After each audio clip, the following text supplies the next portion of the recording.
I just hope this movie franchise doesn't get rebooted for the sake of money or the sake of we need a modern day shark movie that checks all the boxes. Jaws is at the place where it should be. In the past, at a retirement home in a rocking chair, yelling at kids on the front lawn. By the 80s, the franchise was slipping around like Jim Brown's knees. When I first came into contact with this franchise, I was scared to take a shower. I don't know why, but now I realize as you get older, you're more likely to get into a car crash than get attacked by a shark. But enough of me ranting already. Sit back, drink your favorite New England ale if you have one, because I'm about to go in about the history of Jaws.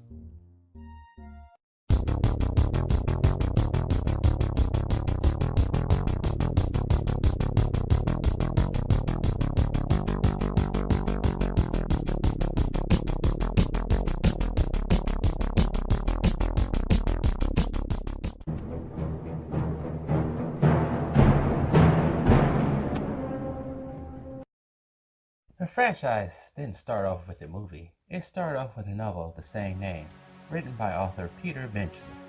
Benchley's inspiration came from big game fisherman Frank Mundus, catching a great white shark in 1965.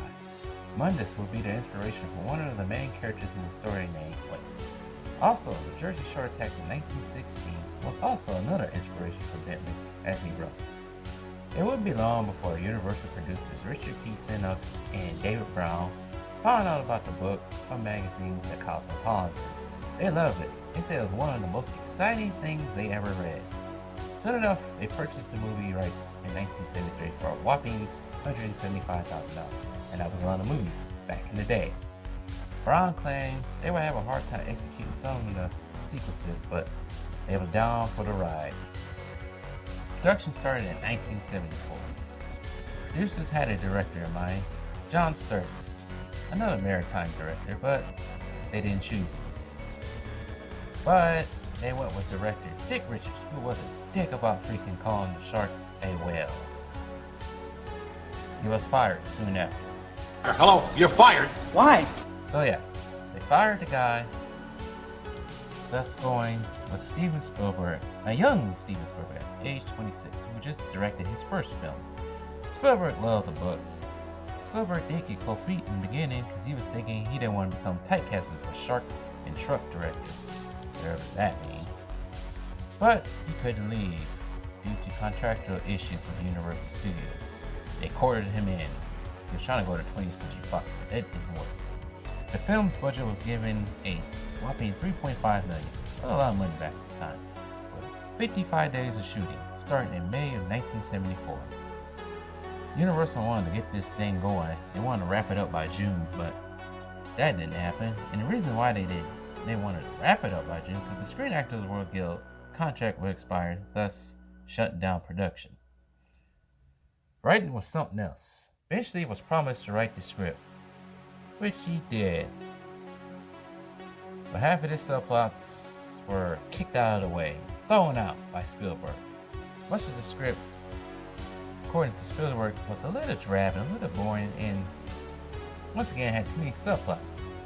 So Spielberg recruited his friend, comedian writer Karl Gottlieb, but in the process, Gottlieb would become one of the main screenwriters and added a little bit more comedy into the story that wasn't there before.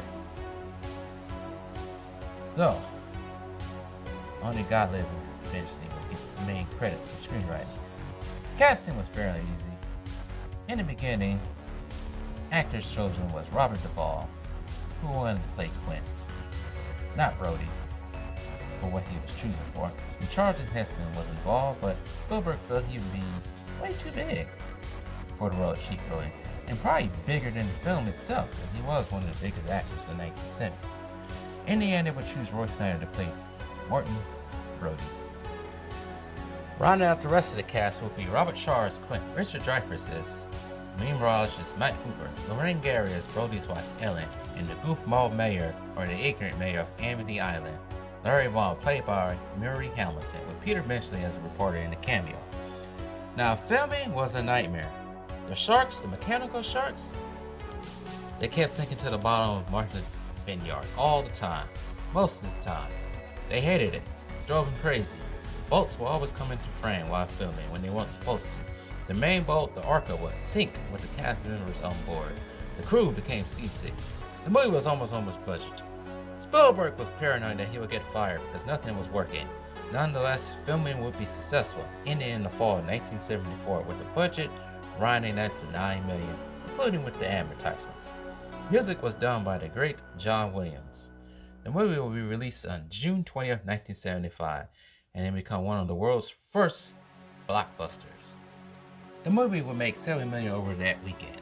It will ultimately make $470 million over the course of its history.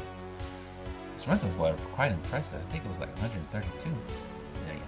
The film would get rave reviews, earning a certified fresh on Rotten Tomatoes. Its blockbuster reign would end 2 years later due to Spielberg's friend George Lucas and his film that I shall not name. Yes, that film is great, but 40-something years later, it's a stain on it now.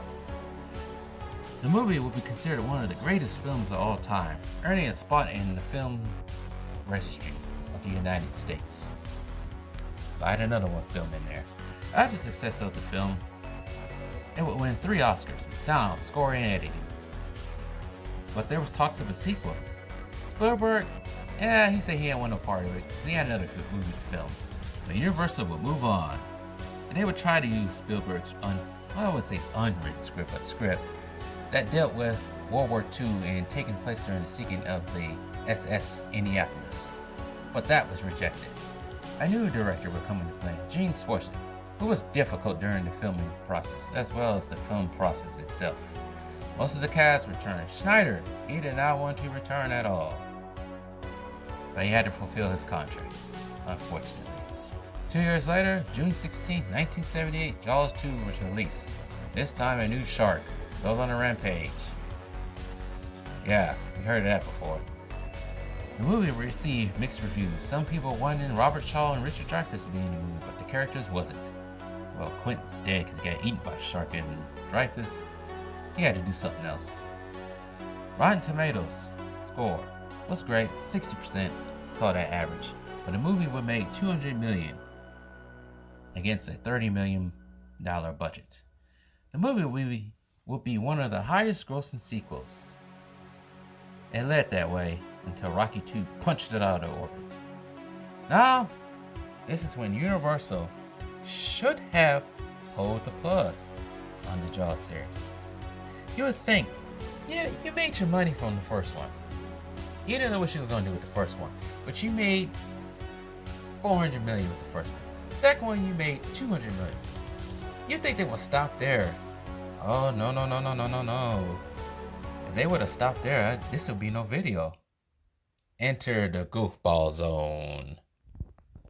To hell, motherfucker! I think we ain't doing it. This is where the fun begins. Now, Universal, they wasn't gonna back down. They went right back to the drawing board.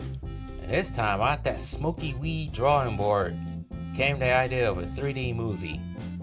This time, no Roy Schneider, who didn't want any parts of this film. Said the devil couldn't even make him do this film. So, he was replaced with Dennis Quaid, a young Dennis Quaid, and Lou Gossett Jr. The movie will be released in 1983. This time, a shark will enter into SeaWorld to create terror. Hold up. I've been to Orlando a lot of times.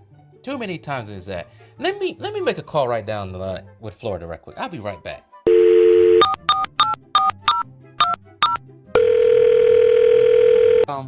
Question for you. Are you a marine biologist down in SeaWorld? Alright, that's good. I got one little question for you. I don't know if you know this. Do you have rivers leading to let's say SeaWorld down there? Orlando? Are they coming from both sides of the Florida? Is there one coming from the east and west? No rivers. No rivers connected to SeaWorld? From the Atlantic? Alright, got it. Thought so. Thanks. Anyways, the 3D tech, it was alright for the time, but it wouldn't adapt to TV quite well. And it still hasn't adapted quite well until this day. Yes, the movie made $80 million against an $18 million budget. The reviews were negative. It got it at 10% on Rotten Tomatoes. Now, you would think that Universal would stop right here after this failure, but no, we ate $88 million. We ain't gonna stop. What are we gonna stop for? We made a lot of money. Sorry. Are you done? The 80s was a weird time. They made a lot of weird movies in the 80s. And this movie would get even weirder. The fourth film, I should say, would get weirder. Jaws: The Revenge was released in 1987. This time, they got Lorraine Gary out of retirement to play as Brody's widow, Ellen, and the legendary Michael Caine, who probably regrets this movie till this day. This time, the shark wants revenge on the Brody family, thus killing the youngest Brody son in the beginning of the film. It tracks the family from the Northeast down to the Caribbean, the Bahamas to be exact, within 3 days. Now, I know sharks are fast, but they're not that fast. You know what? Wait just a moment. Wait just a moment.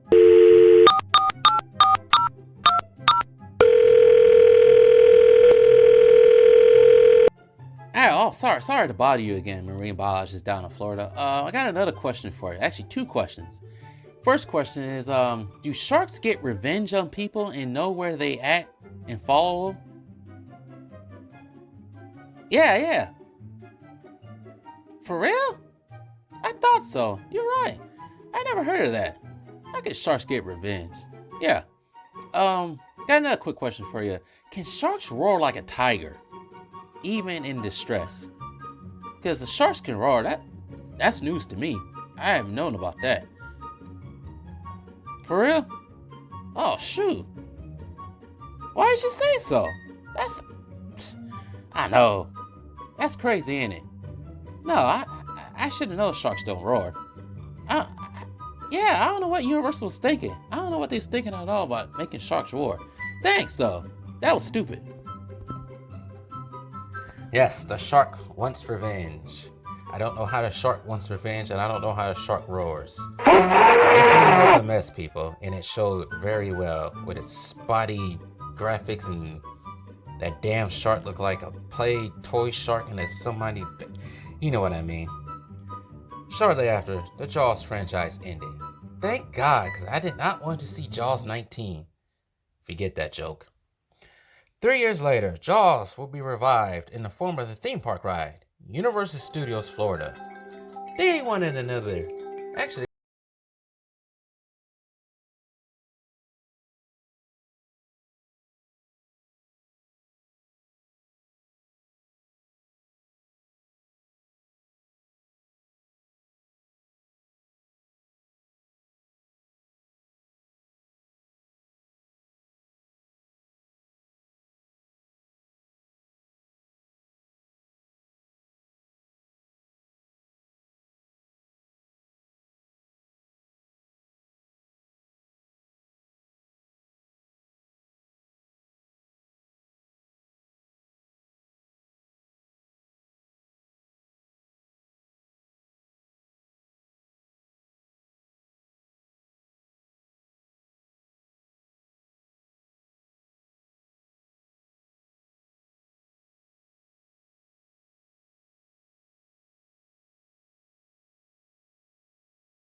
franchise needs to stay put. Stay in its place. Stay in retirement.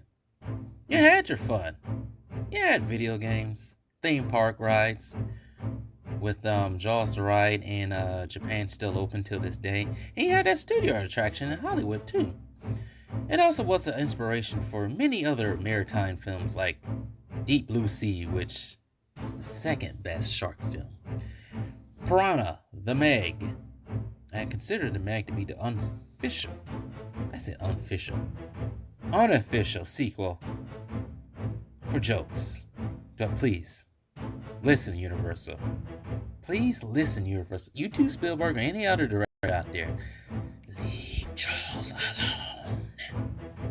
Leave it alone with Back to the Future. Those two are good together in a retirement home. That's my message. That is all.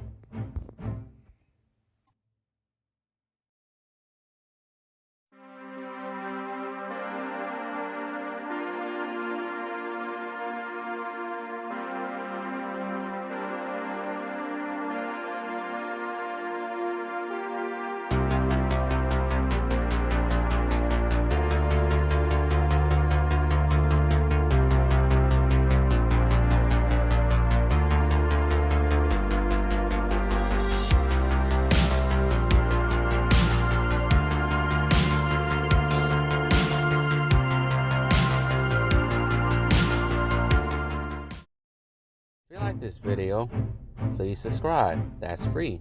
Also like the video. Also share. All those things are free. And also, you can catch me on Instagram at franchise_TV. That's the only social media I have as of right now.